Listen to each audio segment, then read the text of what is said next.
میاشت د سفر وا او سکسان رالو نبی علیہ الصلوۃ والسلام ته او فرمایلی د الله پاک پیغمبره زمونږ د قبیله خلق مسلمان شوه دي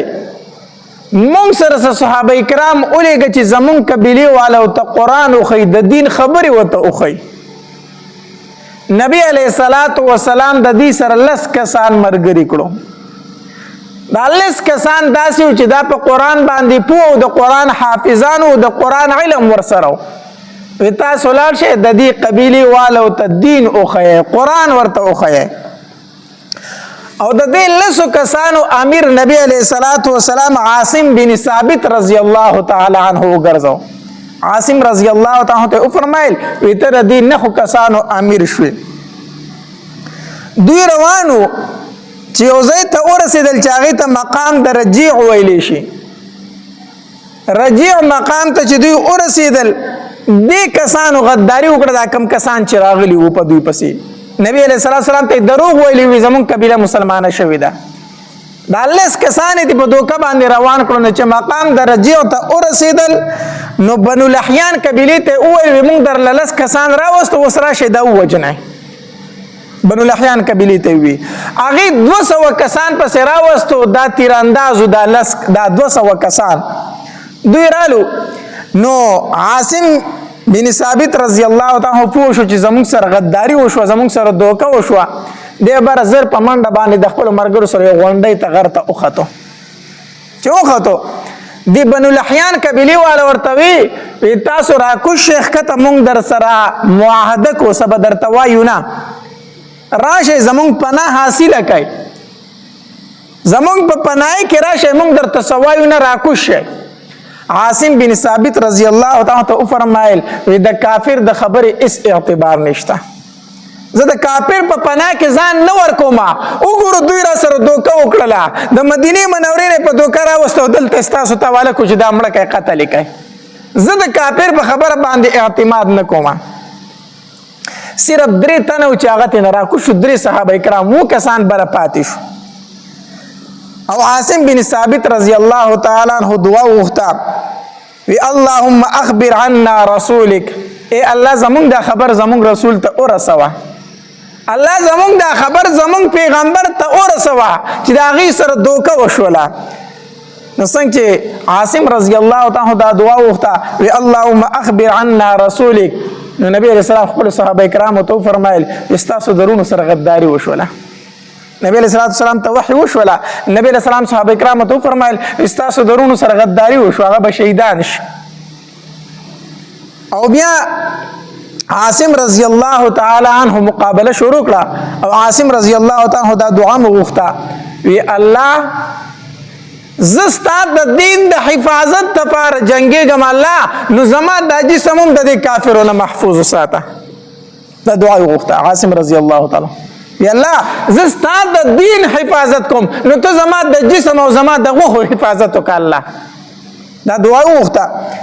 او جنگ شروع کو سره د خپل واړو ملګرو شهید شو دی واړه کسان شهیدان شو دغه 3 تنه چې کوم راکوز شوي وو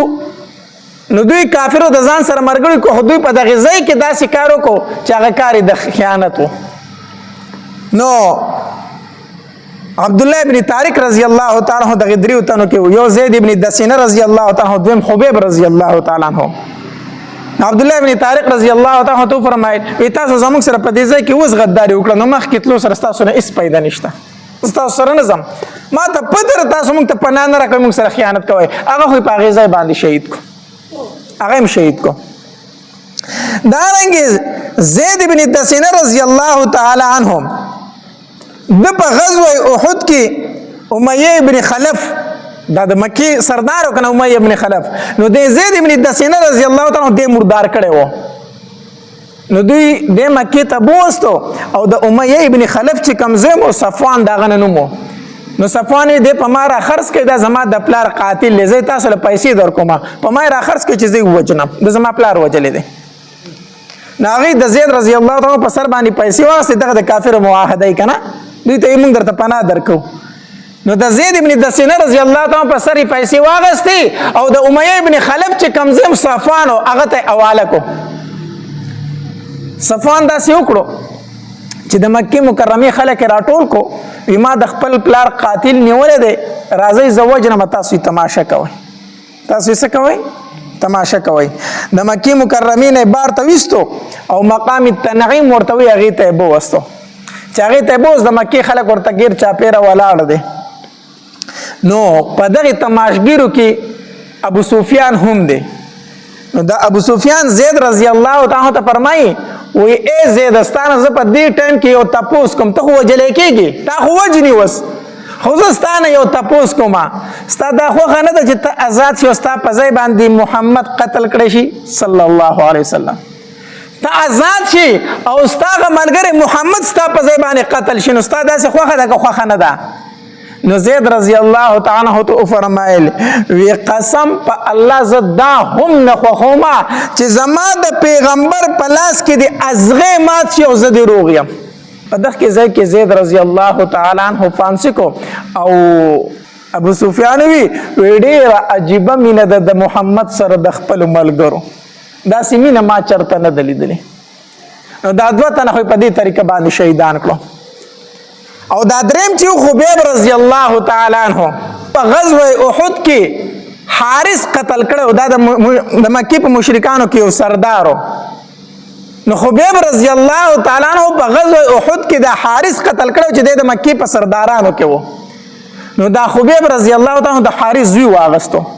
او دې د پاره واغستو چې زه د خپل پلار قاتل قتل کم. خدای لږ ټیم په کور کې گرفتار کړي وو، په قید کې ساتلی وو. نو چې کله خلک راټول شو او دا خبیب رضی الله تعالی عنہ شهید کو قتل کوي،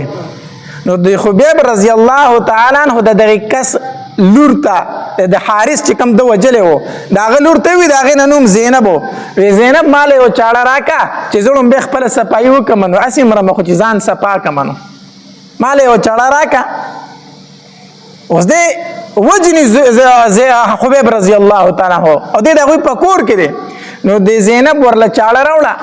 چې حبیب رضی الله تعالی په خپل سر سنتو کې. نو د دې زینب زوی و،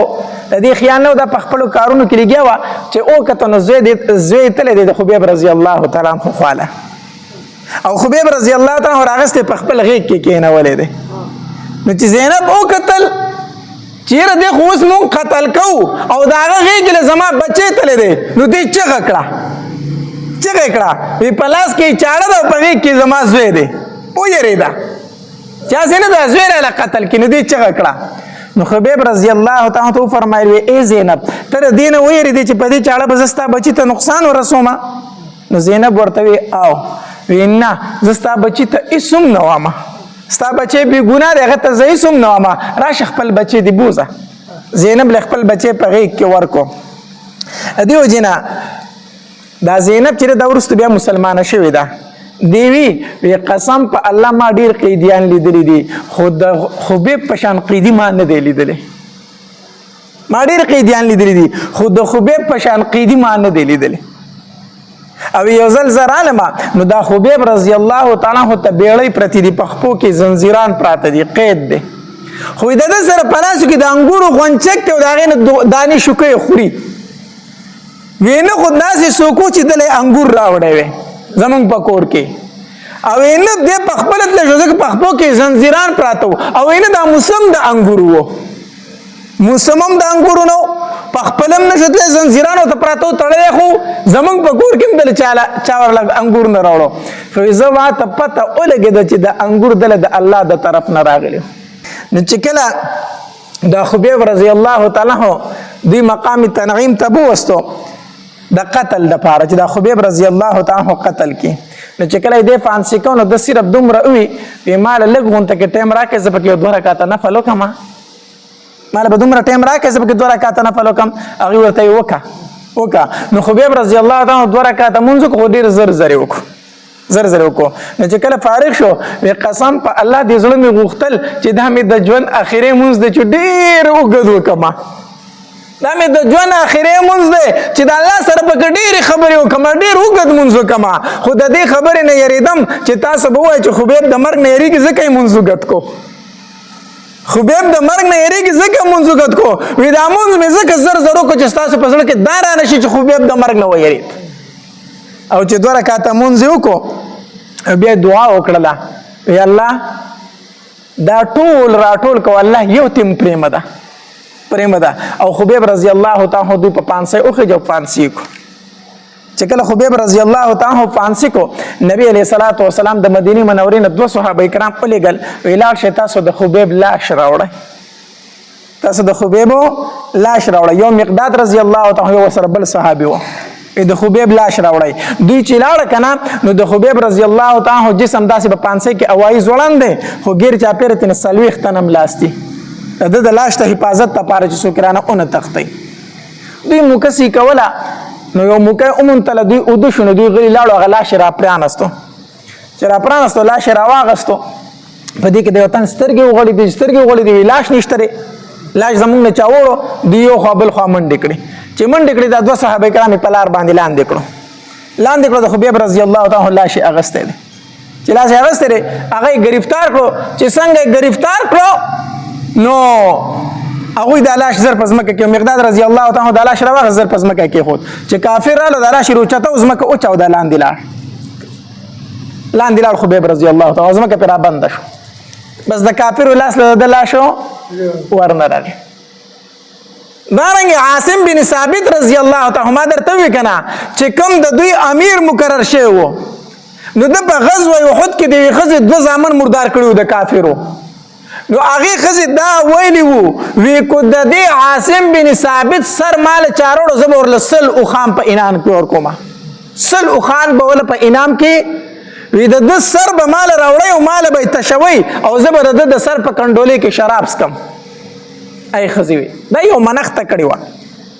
چې زما 2 زامن کم سړی قتل کړي زبر داغه د سر په کنډولې کې شراب سکم دا منخته کړی و نو چې عاصم بن ثابت رضی الله تعالی شهید شو کنه نو د هر یو تن د ارمانو چې دا سر عزت د خزل اوسم چې سلو خان خو په انعام کې عالم کنه سلو خان پس کې عالم په انعام کې عالم نو چې کافرانو ورالو چې د عاصم بن ثابت رضی الله عنه سر جدا کی نو الله تبارک وتعالى مارته کنه د دعا غوښتي وا وی الله ستاره دین د حفاظت لپاره جنگيګما او زما د جسم سو کا حفاظت دا دعا غوښتي وکنه الله تبارک وتعالى د غبین مچې راولېګلی ته د جسم نه داسې ګر چا پر تاوي دي څوک نشوتله چې داخله لاس ورړل جسم ته ورنځ کېدل شو دومره مچې راغلي وي نو دی وی چې شپه د مچې بخوري شي جو مونږ به سر به لري کو ای خزله به وس نو چې د ماخام تیار خورېدل کنه دوی د شپې په انتظارو الله تبارک وتعالى باران کې یو سیلاب راغی هغه جسم د ځان سره وړو هغه لاس چې د عاصم بن ثابت رضی الله عنه هغه د ځان سره وړو د دک شالته نه مراد پاتې شو هغه سلو خان خو زمون په لاس باندې رانه الله تبارک وتعالى د خپل اولیاء د جسمونو بیا حفاظت کوي چې کله غوي د الله نه غوښتي وي چې الله زما د جسم حفاظت او کدا دعا وغوښتي الله تبارک وتعالى بیا داغي د جسمونو څخه کوي حفاظت کوي نو خبیب رضی الله تعالی فرمایل وی مال دومره ټیم راکړه چې زبکه 2 رکعاته سو کما منځ کوم د دې وجنه علما لیکي و چې کله تا ته فتح د چې مرګ میرانیز دی د مرګ وخت میرانیز دی نو دغه ټایم کې سو کا منځ وکا دغه شانتي واقع د زید ابن حارثه رضی الله تعالی عنہ راغلی و زید ابن حارثه رضی الله تعالی عنہ د طائف ته تلو نو چې په واپسې سره راتنو سامان وسره نو یو خچری په کرای باندې اونې وو وې زما کې ته زمانه په باندې د خپل سودا مکه ته ورسمه طالب کرای درکمه مالک ورته وی ټیک دغه مالک ور سره روان شو چې په لار باندې راتله یو خوشي بیابان تر رسیدل کنه نو زید ابن حارثه رضی الله تعالی او قتل چې الته ډیر شی مړی پراته دي نو دغه مالک تور راوغستله دغه خچر چې کوم مالکو هغه تور راوغستا چې د زید رضی الله تعالی عنہ سر وای نو زید رضی الله تعالی عنہ په شو صرف د سامان د پاره وجه چې دا سامان ته واخلي کمی په خچر چې بار کړي دي د پاره وجه نو چې هغه تور راوغستا نو زید رضی الله تعالی عنہ ورته او فرمایل ایماله ټیم راکړه چې زه صرف 2 رکعاته مونږ کوم بیا ما وجنه ستا سره توره په لاس کې راځه تش لاس یم خامخا مې وجنې خو دومره ټایم راکړه چې زه 2 رکعته مونځ وکړم هغه کس ورته په خندا شو وی دا کم چې پراته ټول مونځونه کړي دي خو دې مونځ نه دي بچ کړي زه ته په کوم وکړه بطور مسخره او بطور ټوکه وته وی دا کم چې ګیر چا پیر پراته دی نه دی ټول مونږونه کړي خو مونږ نه دی بچ کړي زته په کوم مونږ کا نو زید بن حارثه رضی الله تعالی 2 رکعات مونږ کو نو چې 2 رکعات مونږ کو نو الله سی اوچت کو یا ارحم الراحمین یا ارحم الراحمین دا دعا وغوښته چې دوی دا اسم اعظم دی ښا دا اسم اعظم دی یا ارحم الراحمین دا دعا وغوښته نو د غیبونه आवाज وشو وی دې قتل نکي ناغه سړی لګ او یریدو شاته شو چې دا आवाज د کوم طرف راغلی د خو څوکشته دی نه आवाज ماته شو چې دې قتل نکي لګ شاته شو خو چې شاته شو بیا اراده د قتل وکړه چې بیا قتل اراده وکړه نو زید رضی الله تعالی بیا دخل نو وتل یا ارحم الراحمین نو بیا आवाज شو وی م قتل ودی ناغه سړی بیا شاته شو چې بیا شاته شو بیا لک سات ولاړ دی په دریم ځل بیا اراده وکړه چې په زید رضی الله تعالی سو کی حمله وکي نو چې بیا تور اوچت کړه نو زید رضی الله تعالی دخلینه بیا وختل یا ارحم الراحمین چې دا چې او خطا خلینه او خطا سګوري چې کس په اس باندې را روان دی او نيزه سره په لاس کې د نيزه د سر نه اور خيږي او په یو سپیډ کې راغی او الله اکبر چې وکړه دغه سړی په دې خېټه کې نيزه مونږ ته اخو ورتاو اکاسي مردار کو بیا زید رضی الله تعالی ته فرمایل وی چې کله تا په اول ځل وی کنه یا ارحم الراحمین وی ز په و اسمان کې خو چې دوباره دی یا ارحم الراحمین وی زره دنیا اسمان ته رسیدلې ومه خو چې په دریم ځل دی یا ارحم الراحمین وی زستا په خوا کې موجود ومه زید رضی الله تعالی چې راغی دا واقع نبی علیہ الصلوۃ والسلام ته بیان کړه نبی علیہ الصلوۃ والسلام ورته فرمایي دا فرشته ده او بیا نبی علیہ الصلوۃ والسلام فرمایل وی کوم انسان چې درې فیر دا وایي چې یا ارحم الراحمین وی دا الله د طرف نه یو فرشته आवाज وکي چې ارحم الراحمین ستا आवाज واوریدو اوس دعا غواړو الله ته درخواست کوي چې پوره کوي درله دا اسم اعظم دی حدیث مبارک راځي نبی اسلام فرمایي کوم انسان چې درې پیری دا وایي یا ارحم الراحمین وی دا الله د طرف نه فرشته راشي او دې انسان ته وایي چې ارحم الراحمین تستا طرف ته متوجه شو ستا غږ واوریدو اوس دعا غواړو الله ته خپل حاجت پیش کا دا اسم اعظم دی نو چې کله در باندې مصیبت راځي مشکل راځي تکلیف راځي بس دا دعا غواړه درې پیری یا ارحم الراحمین یا ارحم الراحمین یا ارحم الراحمین او رستو چې په زړه کې حاجت ته الله تعالی مخه ته کېده حدیث مبارک دی نو هر مشکل چې در باندې راځي هر مصیبت در باندې راځي د شریعت طریقه دا ده چې مونږ وکړه 2 رکعات سوکا مونږ وکړه الله ته متوجه شه او د مانځنه ورستو دعا وغواړه دا الله نه دعا وغواړه یا ارحم الراحمین یا ارحم الراحمین یا ارحم الراحمین بیا الله تبارک وتعالى خپل حاجت مخه تکوا ان شاء الله الله تبارک وتعالى بدر لدا حاجت سے کوي پورا کوي حدیث مبارکونه ثابت وظیفه بعضی وظیفه خلکو ځاله جوړ کړي فتم نه لګي چې دوی د کم ځای نه رالي د کم ځای نه راخلي ختمونو تعداد هم ځاله مقرر کړ دي پته نه لګي چې دا تعداد د دوی د کم ځای نه راخلي خو بهر حال هغه وظایف کوا چې هغه په قران کې موجود دي حدیث مبارکو کې موجود دي د ځان نه اجازه شوی وظیفونه ځان ساتل پکار دي نو بهر حال تدین دا خبره معلومه شو چې یو خو هر مصیبت په وخت کې مونږ کول پکار دی نبی علیہ الصلوۃ والسلام فرمایي وای چې کله مونږ کای نو په زړه کې دا راواله چې دا زما د ژوند اخیری مونږ دی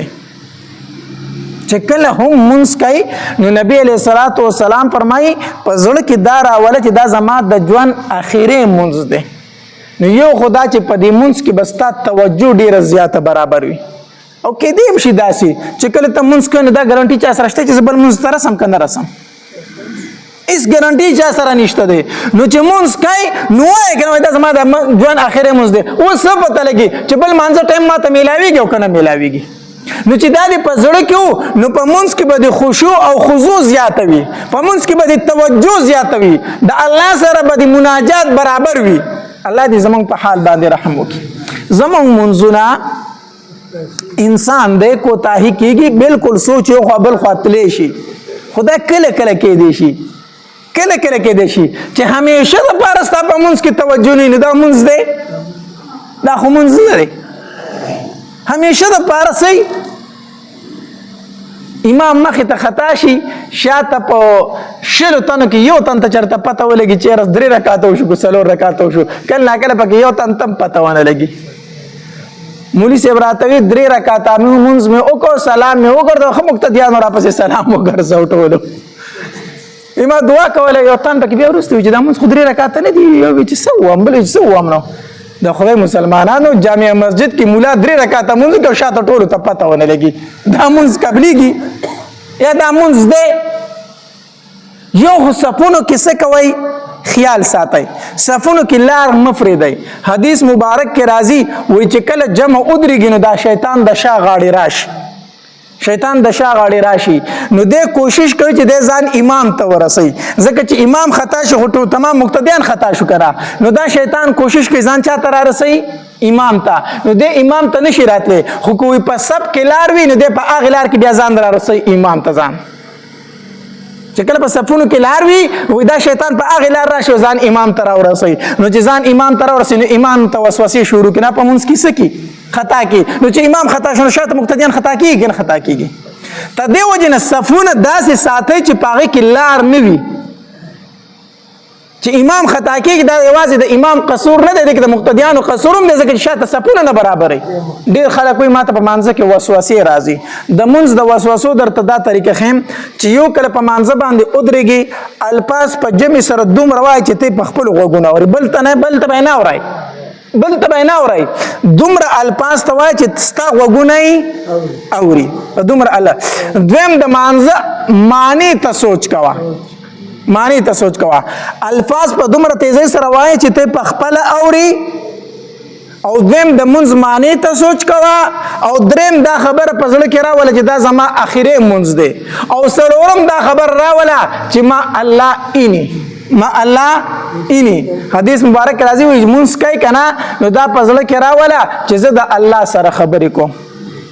او زه الله اینم. خو که داسې نه شي ویلی کم از کم خو دومره ووایه که نه چې الله ما اینی. نو دا یو څو خبرې چې ستا په زړه کې رالي، منځ کې به توجه ګډوډه شي؟ نه نه. نو مونږ خو بس نیت تړو، کله د فرضو په ځای سنت یادو، کله د 2 په ځای څلور یادو، کله اړو دا پته راته نه لګي چې څه وایم څه نه وایم. هسې هغه عادت، یو عبادت دی یو عادت دی، دې کې فرق دی. عبادت دا دی چې د عبادت په اصول وشي، عادت دا دی چې هسې ځان عادت کړی دی چې جومات ته 5 وخته حاضري کوي. عادت ځان لشه دی، عبادت ځان لشه دی. نو د خپل منځونو عادت مه جوړوئ، عبادت ته نه جوړ کړئ. الله تبارک وتعالی عمل کولو توفیق راکړي. واخر دعوانا الحمد لله رب العالمین.